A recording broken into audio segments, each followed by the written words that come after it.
আমরা আমাদের বাচ্চাদের নিয়ে প্রায় প্রতিদিনই বাহিরে ঘুরতে বের হই। অন্য কোনো একটা কাজ মিস হলেও চেষ্টা করি এই ঘোরাঘুরিটা যেন কোনোভাবেই মিস না হয়। অ্যাব্রোডে ২ টা বাচ্চা একা সামলিয়ে সংসারের সমস্ত কাজ করে প্রতিদিন বের হওয়াটা আসলে যেমন আমার জন্য সহজ না, তেমন শুদ্ধর জন্য অনেক কঠিন। ২ টা চাকরি করে সব কাজ সামলিয়ে বাচ্চাদেরকে সময় দেওয়া। আমি আমার লাইফের প্রায়োরিটি লিস্টের একদম ফার্স্টে আমার বাচ্চাদেরকে রেখেছি। ওদের সাথে টাইম স্পেন্ড করার পর যদি আমি কোনো কাজ করতে পারি করব, না করতে পারলে করব না। আর এই ব্যাপারটাতে আমার হাসব্যান্ড 100% আমাকে সাপোর্ট দেয়, যে কারণে আমরা মাঝে, মাঝে ডিম ভাজা দিয়ে ভাত খেয়ে নিই অথবা নুডলস খেয়ে ঘুমিয়ে পড়ি।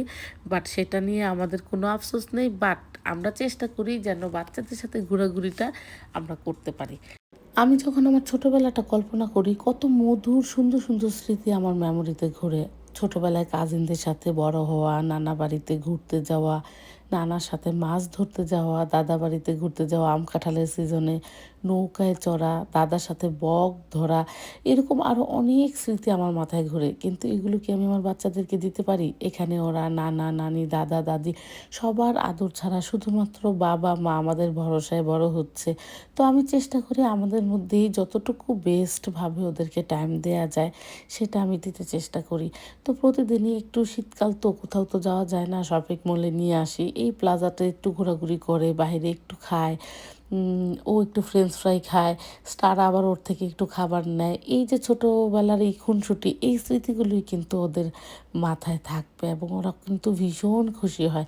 যেদিন স্কুল না থাকে সেদিন তো সারাদিন বাসায় থেকে একদম বোরিং হয়ে যায়। তারপরে যখন একটু ঘোরাঘুরি করে আসে মনটাই কত খুশি হয়ে যায়। আমার এটা দেখতেই ভালো লাগে। আর আমি সবসময় চাই ওদের সাথে কোনো একটা কিছু অ্যাক্টিভিটি করতে। ওরা যখন বাসায় থাকে আর ওই মুহূর্তে যদি আমি কোনো নাস্তা তৈরি করি অথবা কাপড় ধুই, ওই কাজগুলো আমি আসলে ওদেরকে সাথে নিয়ে করতে পছন্দ করি। ওরাও খুবই আগ্রহ দেখায়। ছোটরা কিন্তু বড়দের কাজ করার প্রতি বেশি আগ্রহী থাকে। আর আমি মনে করি এইভাবে খেলতে, খেলতে করলে ওরা কিছু না কিছু শিখতে পারে। যেমন সাহিত্য আগে অনেক মেস করতো, অনেক এলোমেলো করতো কোনো কিছু করতে। বাট এখন ও সেটা করে না। ঘরও আগে থেকে অনেক কম নোংরা করে। যেহেতু ওকে দিয়ে আমি ক্লিন করাই, ও বুঝে যে আসলে ক্লিন করাটা যে কত কষ্টের। সুন্দর সময়গুলো না খুব দ্রুত কেটে যায়। আমার মনে হয় এই দিনগুলি স্মৃতি হয়ে থাকবে। আবার আমি যখন বয়স হবে তখন এই দিনগুলোকে অনেক মিস করব। তাই আমি চাই না একটা দিনও মিস হোক। প্রতিটা দিনই বিভিন্নভাবে ওদের সাথে কাটিয়ে দিতে পারলে আমার মনে হয় একটা দিন সাকসেস হলো। তো এভাবে আমার দিনগুলো কাটানো সহজ হয়েছে, কারণ আমার হাসব্যান্ডের জন্য। আমার হাসব্যান্ড আমাকে অনেক হেল্প করে এবং ও কোনো অভিযোগ করে না। আর আমরা চেষ্টা করি দুজনে মিলেই সবকিছু ব্যালেন্স করে করতে।